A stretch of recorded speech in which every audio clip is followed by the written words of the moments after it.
अस्सलामुअलैकुम एवरीवन। उम्मीद है कि आप सब लोग खैर खैरियत से होंगे। फैसल मस्जिद घूमने फिरने के बाद अब हम लोग जा रहे थे बालाकोट और अब हम लोग मोटरवे पे आ गए थे और अब हम लोगों ने 3 टनल क्रॉस करनी थी, जिसके बाद हम लोग बालाकोट के बिल्कुल करीब पहुंच जाएंगे। और मुझे सारे रास्ते में से ये टनल वाले जो पॉइंट थे ना, ये सबसे ज़्यादा खूबसूरत लगते हैं। इनमें से गुज़रते हुए ऐसा फ़ील होता है कि जैसे हम लोग किसी गाड़ में से या सुरंग में से गुज़र रहे हैं। हमारा जो सारा सफ़र था वो अल्हम्दुलिल्लाह बहुत बेहतरीन गुज़रा था। और अब हम लोगों ने इस होटल में स्टे किया थोड़ी देर के लिए, लेकिन यहाँ पे भी गर्मी बहुत ज़्यादा थी और पसीने की वजह से हमारा बुरा हाल हो गया हुआ था और पता नहीं गर्मी ने कब हमारी जान छोड़नी है। बहरहाल यहाँ पे हम लोगों ने तकरीबन आधा पौना घंटा स्टे किया था और हम लोगों ने ये सबवे से एक सैंडविच रेडी करवाया था। इस सैंडविच की फिलिंग हम लोगों ने अपनी मर्ज़ी से करवाई थी। पहले हमारा मूड था कि हम लोग जो है ना होटल से खाना वगैरह खा लेते हैं, लेकिन खाने के लिए कोई भी ना माना, तो फिर हम लोगों ने एक छोटा सा सैंडविच रेडी करवाया और सब ने थोड़ा थोड़ा बस यही लेके खाया था। और इसके बाद हम लोग चल पड़े थे अपनी सेकंड डेस्टिनेशन की तरफ और माशाल्लाह से रास्ते में जो व्यू आ रहे थे वो बहुत खूबसूरत थे और हम लोगों ने इन्हीं खूबसूरत मनाजिर को देखने के लिए इतनी दूर का सफ़र किया था। बहरहाल हम लोगों ने बालाकोट पहुंचकर अलनूर रेस्टोरेंट से खाना खाया और यहाँ पे भी जो है ना गर्मी बहुत ज़्यादा थी और पसीने की वजह से मेरा बुरा हाल हो रहा था।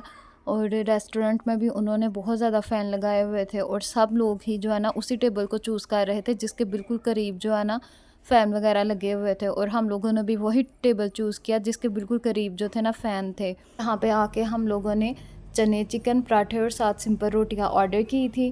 खैर खाने से फ्री होने के बाद मैं बाहर आ गई थी और यहाँ पे इन्होंने बच्चों के खेलने के लिए ना एक प्ले एरिया बनाया हुआ था, लेकिन गर्मी की वजह से ये झूले वगैरह इतने तप गए हुए थे कि इनके ऊपर कोई बच्चा भी बैठने के लिए तैयार नहीं था। मुझे लगता था कि पहाड़ी इलाकों में 12 महीने ही मौसम ठंडा रहता है, लेकिन यहाँ पर आकर मेरी ये गलत फहमी भी दूर हो गई।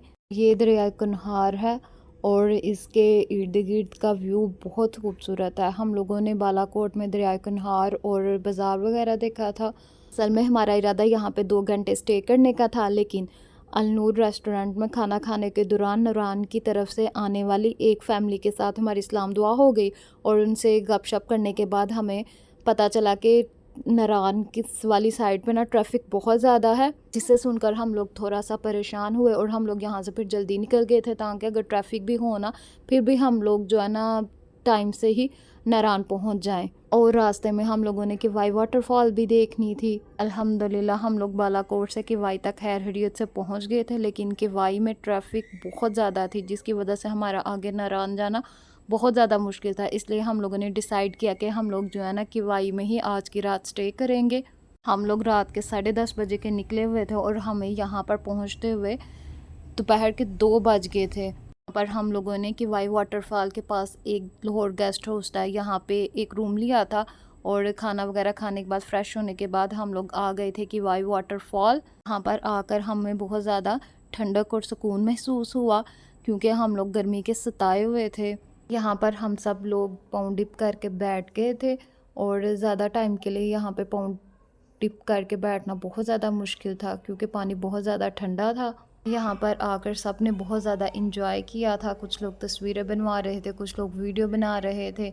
सब लोग अपनी अपनी धुन में मसरूफ़ थे और हम लोगों ने भी तस्वीरें और वीडियोस वगैरह बनाई और इसके बाद आ गए थे वापस हम लोग अपने होटल में। इसके साथ होता है आज के हमारे व्लॉग का एंड। फ़ी अमान अल्लाह।